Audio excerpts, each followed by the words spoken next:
Understanding the Fates. According to the creation story in the biblical book of Genesis, God said, "Let there be light." I like to imagine that light replied, saying, "God, I have to wait for my twin brother, darkness, to be with me. I can't be there without the darkness." God asked, "Why do you need to wait? Darkness is there." Light answered, "In that case, then I am also there." Thich Nhat Hanh, no mud, no lotus. In my research, I found that the very ways we maximize our biggest resources also match how we can best compensate for our lowest resources. For instance, if you have an abundance of time, then you can maximize it by setting clear, definitive boundaries and strong, strategic goal setting. How do you handle things when time is scarce?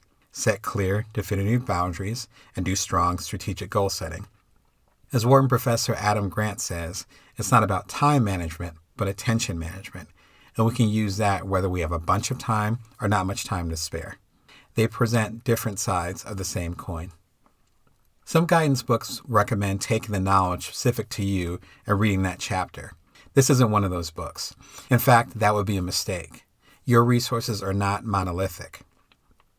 We all have the ability to focus, to be agile, to maximize time, and to use energy. We do until the day we die. Each one of these resources can be immediately relevant to you. They all are. Stories, examples, analogies, and contrasts between the different resources are woven throughout. My recommendation?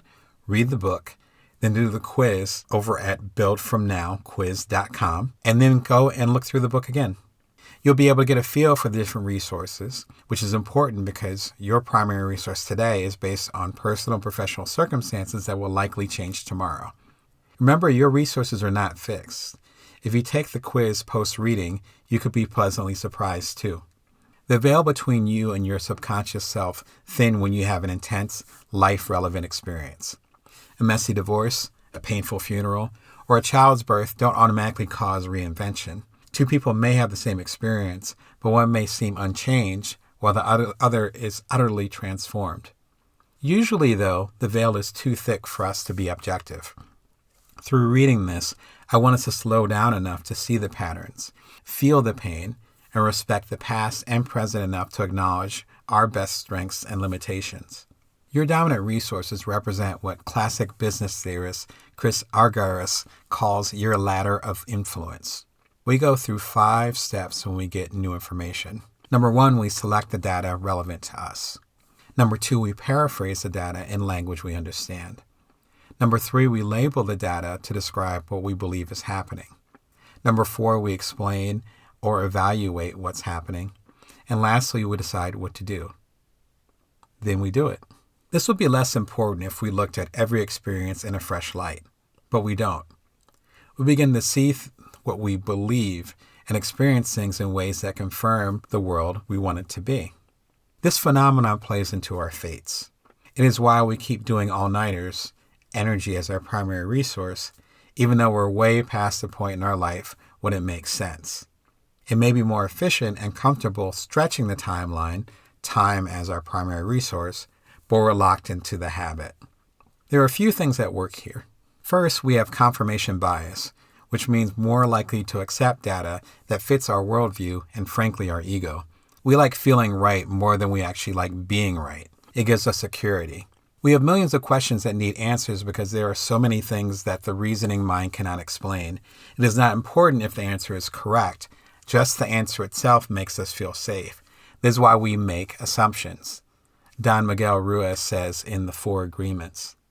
We can be so eager to create a narrative. We tell ourselves a story and commit to it before we even have all the important details. In Rising Strong, Brené Brown says how storytelling can also be our downfall. We're wired for story, and in the absence of data, we will rely on confabulations and conspiracies. More information means less fear-based story-making.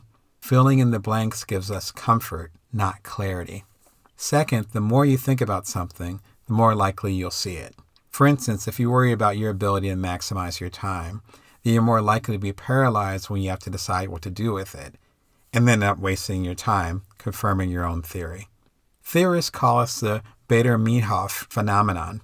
Pop culturalists call it the Streisand theory, named after the singer who sued to get pictures of her secluded mansion off of the web, and ended up drawing attention to pictures of her secluded mansion on the web. I talked about the Beider-Meinhof/Streisand trap in the Ultimate Bite-Sized Entrepreneur book. And we can totally Streisand our flaws. Focus on your weaknesses and you will see more and more of your flaws in your work and your life. Unfortunately, this will make it more likely that you'll beat yourself up for minor mistakes, and you may even emphasize your weak spots to potential coworkers or clients rather than highlighting your capabilities. There's little constructive that can come from blowing up your own issues, and there is nothing you can do with this little information gained.